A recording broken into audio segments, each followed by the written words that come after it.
Orbital Gardens, this is Mission Control. We are confirming acquisition of your signal. You are live in 5, 4, 3, 2... Hello and welcome to episode 41 of Gardeners of the Galaxy, the podcast for all of the sentient beings in the universe who have a passion for plants. I'm Emma the Space Gardener and I will be your host as we explore gardening on Earth and beyond. Ryan and I have just finished replacing the raised beds in our vegetable garden. We have 12 beds and initially built them out of timber, but after several years in use the wood was rotting and the beds were becoming unstable. Last year we started the process of emptying and dismantling each one to replace them with new beds made of galvanised metal. It's been hard work and taken a bit longer than we had hoped due to some bad weather over the winter, but we've got all of the new beds ready for the start of the growing season here in the UK. Ryan's next job is to reconnect all of the irrigation piping. Over the last few years he's been gradually putting an irrigation system into each raised bed to cut down on the amount of time I have to spend watering. It's not that I mind watering my plants, just that I wilt as quickly in hot weather as they do. Watering plants here on Earth might be hard work, but at least we can rely on gravity to help. We pour water and it flows down onto and into the soil where the plant roots can suck it up. In microgravity, it's a completely different story. Researchers are currently investigating how best to keep plants watered and fed in orbit, and today I'm going to be talking about the Veggie Ponds experiments. Before I get to that though, I'd like to give a big shout out to my patrons who support the show with monthly contributions that really do make a difference. From just £1 a month you can join our community of space gardeners and help me keep the astrobotany anecdotes flowing. Visit patreon.com/gardeners of the galaxy for more details.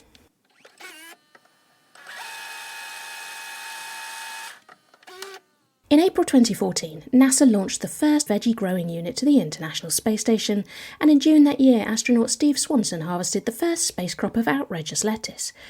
That lettuce was returned to Earth for analysis, and it was Scott Kelly, Chell Lingram, and Kamiya Yui that ate the first space lettuce grown in veggie in August 2015. A second unit was launched in April 2017, and the two units were first used together in February 2018. Since veggie first arrived on the space station, astronauts have used it to grow and eat several other crops: Tokyo Bacana cabbage, Mitsuna, Waldman's green lettuce, red Russian kale, dragoon lettuce, wasabi mustard, extra dwarf pak choi and damara mustard. And veggie has been used for several experiments not intended for human consumption, including Scott Kelly's incredible zinnias. Veggie was designed to be a simple, low-power growing system using just 70 watts to power its lights, fans and electronics. Veggie is quite low-tech, relying on the fans to circulate the ISS atmosphere around the plants rather than being an airtight system. It has a concertina surround which can expand with the plants, but the astronauts have to water plants with a syringe. The plants themselves grow from seeds glued onto wicks on the ground in plant pillows, filled with an inert growing medium and slow-release fertiliser.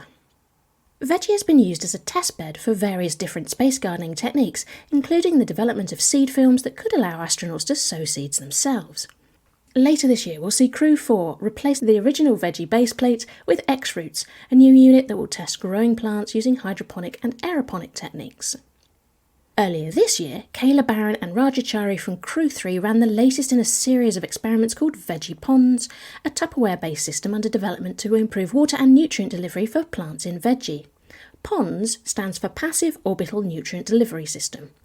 Although the plant pillows work well for small salad plants, larger plants and fruiting crops such as tomatoes will need a larger root volume and better water distribution and oxygen exchange in the root zone. Each individual PONDS module has a freestanding reservoir holding 400 ml or around 13.5 ounces of water, which the plant can draw on as needed. It should cut down on the amount of time astronauts need to spend watering. Small plants should need a top-up just once a week, while a more water-intensive crop may need refilling every couple of days. Each of the veggie growing systems can hold 6 PONDS modules at a time. Like the plant pillows, the PONDS units are filled with the arcillite growing medium made from baked clay. One of the factors that the PONDS experiments are exploring is how the grain size of the medium affects plant growth. Another major topic for investigation is to collect data on the levels of microbes on plants grown in ponds. With the initial crops grown in plant pillows, the ISS crew could only eat the harvest after sanitising it with antimicrobial wipes. Ground tests later confirmed that the plants grown in the veggie pillows have very low microbe levels, which is why we now see the astronauts eating them without sanitising them first. Just like the plant pillows, the ponds units are designed to be single-use, which should reduce the chances of microbial contamination. The original idea for ponds came from Howard Levine, Chief Scientist of NASA's Utilization and Life Sciences Office at the Kennedy Space Center in 2017. Howard Levine and his team at NASA developed the prototype using commercially available parts. At the time, NASA was evaluating several designs, and they partnered with Tupperware to develop the ponds concept. David Kusuma is Tupperware's Vice President of Research and Development. He described the original ponds prototype as being made out of many pieces you would find in a hardware store, like PVC pipe connected together using screw threads. The idea behind working with Tupperware is that the company has expertise in food-safe plastic technology that won't leach toxins and understands how to mould those materials for a particular application. Designer Mike Wiggins described the challenges encountered with the original plant pillows. Firstly, astronauts had to water each plant individually, as water wasn't evenly dispersed between the pillows. Secondly, the bags were pliable, and handling them tended to crush the plant roots. Thirdly, the capillary mesh within the bags, used to help get the water where it's needed, tended to clog over time. He says that only 40% of the pillows successfully grew plants, which is not cost-effective when it is so expensive to launch mass into space. Mike also refers to veggie as the vegetation enclosure to gestate and grow interplanetary edibles, which is an explanation for the acronym that I hadn't heard before. Even though the folks at Tupperware are experts when it comes to keeping liquids contained here on Earth, for ponds they work with the plant specialists at NASA and outside consultants to perfect the design. We met one of those consultants in episode 29. Mark Weislogel referred to in one article as a zero-gravity obsessed materials engineer from Portland State University. David Kusuma said the big challenge from an engineering point of view is how to get water where you need it to be. Unlike on Earth, where if you pour water into a potted plant you know everything will follow a natural order, in space water just wants to go everywhere. The ponds modules are described as passive because they do not use any additional energy. Instead, they rely on natural forces to control water flow, fluid dynamics. The ponds design uses generous curved surfaces instead of sharp inner corners where water tends to want to cling. It also makes use of materials that wick water from the reservoir to the root cylinder where the plant is grown. The device has a compression-moulded silicone gasket which makes ponds watertight. It was also made compatible with existing ISS equipment like hoses to refill the water reservoir. Once the new prototype was complete, Tupperware designed injection moulds and simplified the design into just 5 main moulded pieces. Kusuma explained that while things for space tend to be almost handmade, crafted one at a time, NASA can now effectively mass-produce ponds modules. That means the ponds units are less expensive to produce. Ponds tested well on the ground, but would it work in microgravity? It was time for an on-orbit test.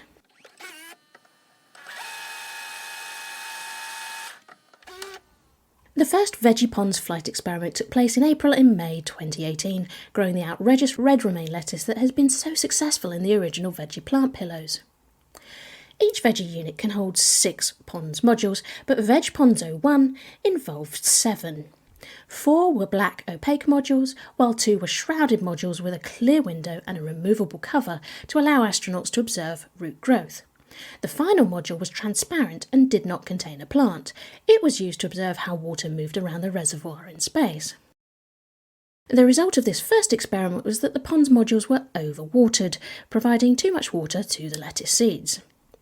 Back on the ground, Howard Levine said that the team took a step back, evaluated different aspects of the design, and together with fluid experts from NASA came up with 3 alternative designs, each of which had a number of components they wanted to test in space. For David Kusuma, the focus of Ponds 2 was to allow less water to flow. And so the second on-orbit tech demo, Veg Ponds 02, took place in April and May 2019, growing outrageous lettuce and mitsuna.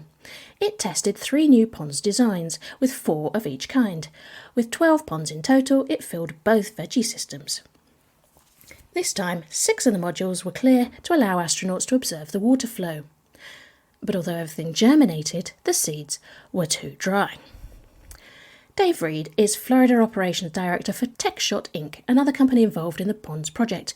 He said, Ponds has kind of become the story of Goldilocks. The first time we tested microgravity, too much water was delivered to the seeds. The second time, too little water. And the third time, we hope, is going to be just right. So would the third time be the charm for Veggie Ponds?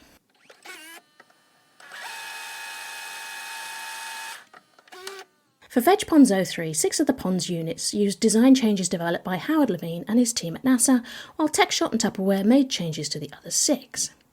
NASA's modifications included using larger and wider wicks for the plant seeds and blocks of a material that has been used to grow plants in space many times, oasis foam, near the wicks at the top to draw excess water away from the sprouting seeds.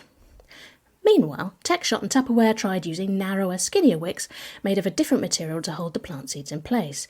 They also added in sponges treated to repel water to the design as oxygen reservoirs. A structure at the top of the units is designed to hold the sponges flat against the top surface to provide oxygen to the plant's roots. And they ran a piece of that same sponge down the length of the water reservoir, all the way to the bottom, to ensure the plant roots have access to enough air. The 12 new Ponds modules launched the ISS on SpaceX CRS-20 in March 2020. The experiment, growing both outrageous lettuce and Mitsuna, took place in March and April that year. But water isn't the only factor in successful plant growth, and this time something else went wrong. According to David Kusuma, the plants grown in ponds were stunted, or smaller than they should have been. NASA said that the seeds were over-irradiated during the processing necessary to ensure no bacteria or pathogens enter the ISS. So, Ponds 03 had to run again, and we saw Ponds 03R launched in December 2021. That's the Ponds experiment we saw running earlier this year, and in February we were treated to an image of NASA astronaut Mark Vande Hey harvesting plants from the Veggie Ponds for analysis on Earth. This flight test of Ponds successfully met some of its performance objectives, but not all of them. Being able to inject water into the Ponds units by using the root cylinder quick disconnects resulted in 89% germination rate by day 8. Tests of the germination caps were largely successful. Harvesting of plants and root cylinders also went well, with no water escaping from the Ponds units when root cylinders were lifted out. Contamination by microbes in the area of the plant known as the shoot zone was minimal. NASA's conclusion is that while this spaceflight test shows that the Ponds plant growth platform still has some challenges to overcome, it has the potential for future development to help solve the problem of water delivery to plant roots in space. So it sounds like the space gardeners of the future might be growing their crops in ponds, but we're not there yet. In the meantime, hopefully it won't be much longer now before we get to see Veggie in action with the X-Roots add-on.